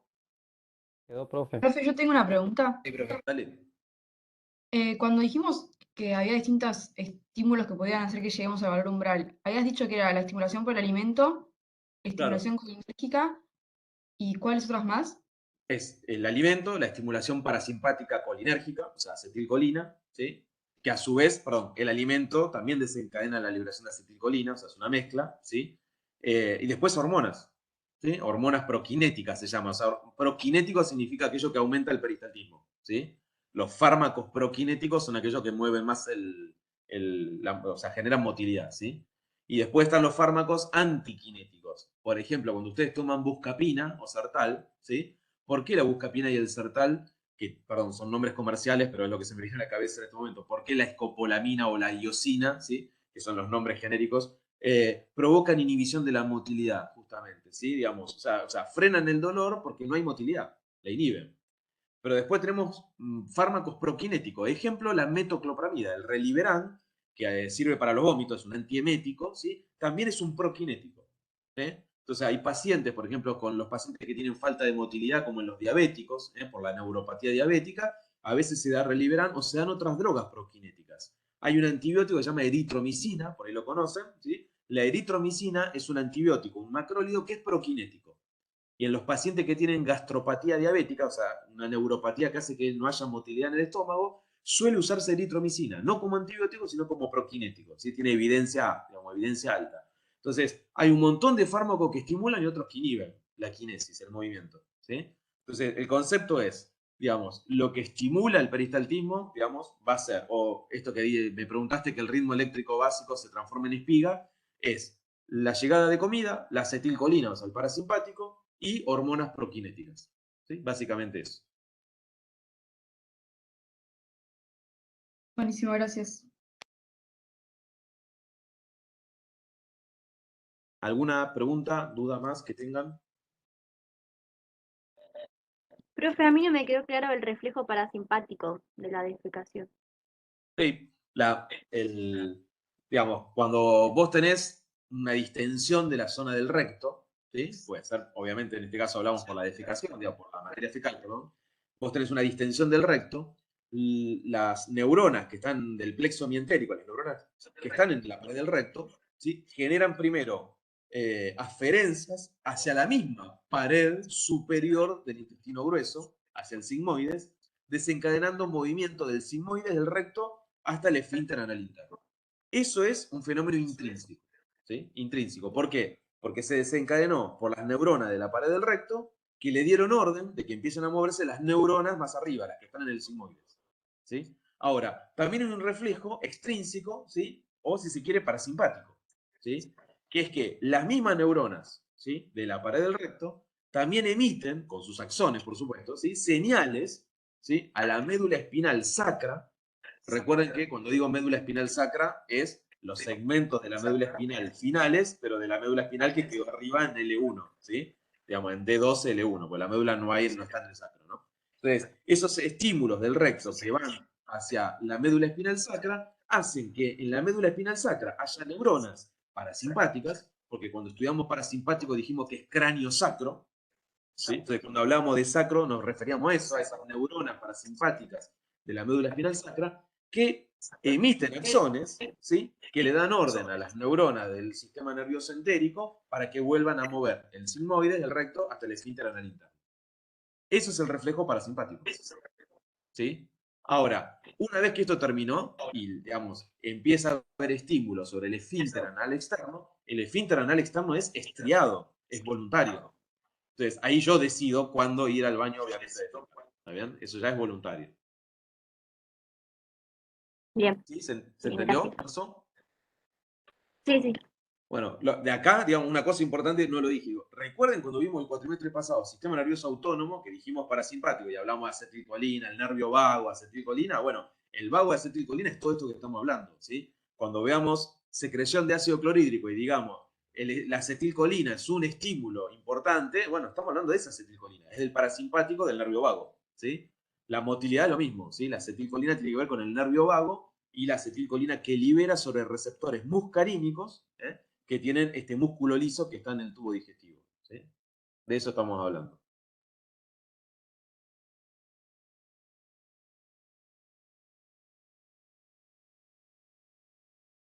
¿Alguna otra pregunta?